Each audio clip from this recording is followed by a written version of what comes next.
Kakagulat World, parang kailan lang ay pinapanood lang natin si Alexandra Ayala na lumalaban sa junior tournaments. Pero ngayon, ibang level na ang usapan. Unti-unti nang umiikot ang pangalan ng Pinay tennis sensation sa pinakamalalaking entablado ng mundo at habang papalapit ang Wimbledon season, mas lumalaki ang ingay na bumabalot sa kanyang pangalan. Matapos ang isang napakalakas na 2026 campaign kung saan nakaabot siya sa quarterfinals ng Dubai, nakapasok sa 4th round ng Indian Wells at Miami Open, at umakyat sa career high ranking na world number 29, nagsimulang mapansin ng international tennis media na hindi na basta prospect si Alex. Isa na siyang tunay na banta sa WTA Tour. Mas lalo pang uminit ang usapan ng kumpirmahing nabigyan siya ng main draw wildcard sa prestigious Bad Homburg Open, isa sa mga pangunahing grass court tournaments bilang paghahanda para sa Wimbledon. Ang Bad Homburg ay isa sa mga pinakamahalagang stop ng mga elite players bago sumabak sa pinakasikat na tennis tournament sa mundo. Hindi lang iyon.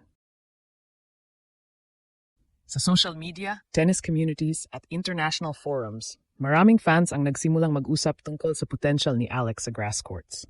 Habang ang ibang veteranong stars ang inaasahang magiging sentro ng atensyon, biglang kasama ang pangalan ng Pinay star sa mga pinag-uusapan ng global tennis audience.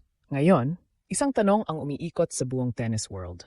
Handa na ba si Alex para sa pinakamalaking breakthrough ng kanyang professional career? Dahil kung magtutuloy-tuloy ang kanyang pagangat, baka hindi lang Wimbledon appearance ang susunod nating pag-usapan.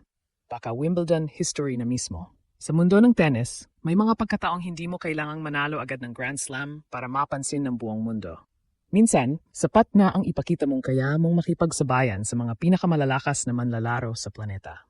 At eksaktong iyon ang nangyayari ngayon kay Alex. Habang papalapit ang Wimbledon, parami ang mga analyst, fans at tennis observers na nagsisimulang magbigay ng espesyal na atensyon sa Pinay sensation.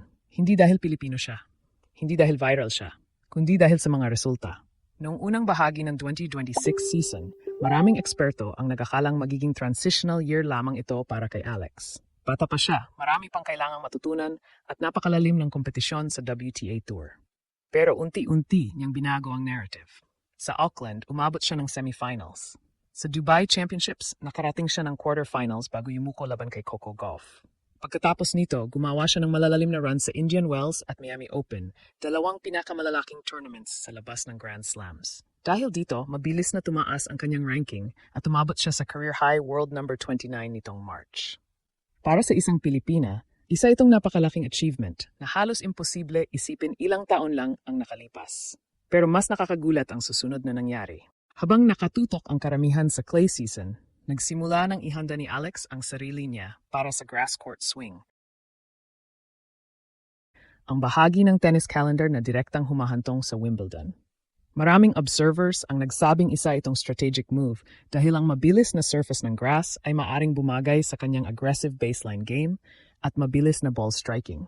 Pagkatapos ay dumating ang balitang ikinagulat ng maraming fans. Nabigyan siya ng wildcard sa Bad Homburg Open. At hindi ito ordinaryong torneo.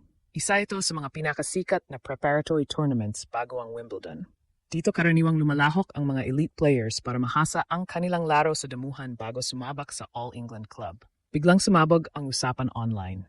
Sa Reddit tennis communities, maraming fans ang nagsimulang pag-usapan ng wildcard selection. Habang nakatuon ang iba sa pagbabalik ng mga veteranong stars, maraming posts at comments din ang nagpapakitang interesado silang makita kung hanggang saan makakarating ang Pinay sensation sa grass season. At dito nagsisimulang maging delikado para sa ibang players. Dahil ang pinakamapanganib na atleta ay hindi iyong superstar na lahat ay inaabangan, kundi iyong papasok na walang pressure. At may buong bansang nagtutulak sa likod niya. Si Alex ay papasok sa Wimbledon season na walang obligasyong manalo ng titulo. Pero may pagkakataong gulatin ang buong mundo. At minsan, doon nagsisimula ang pinakamalalaking kwento sa sports. At dito na lalong umiinit ang kwento. Dahil habang papalapit ang Wimbledon, hindi lang ranking points ang pinag-usapan kay Alex.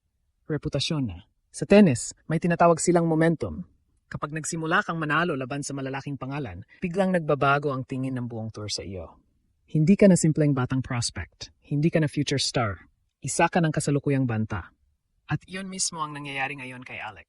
Noong mga nakaraang taon, madalas nating marinig ang kanyang pangalan bilang dating junior champion, bilang produkto ng Rafael Nadal Academy o bilang isa sa mga pinaka-promising na tennis players ng Asia.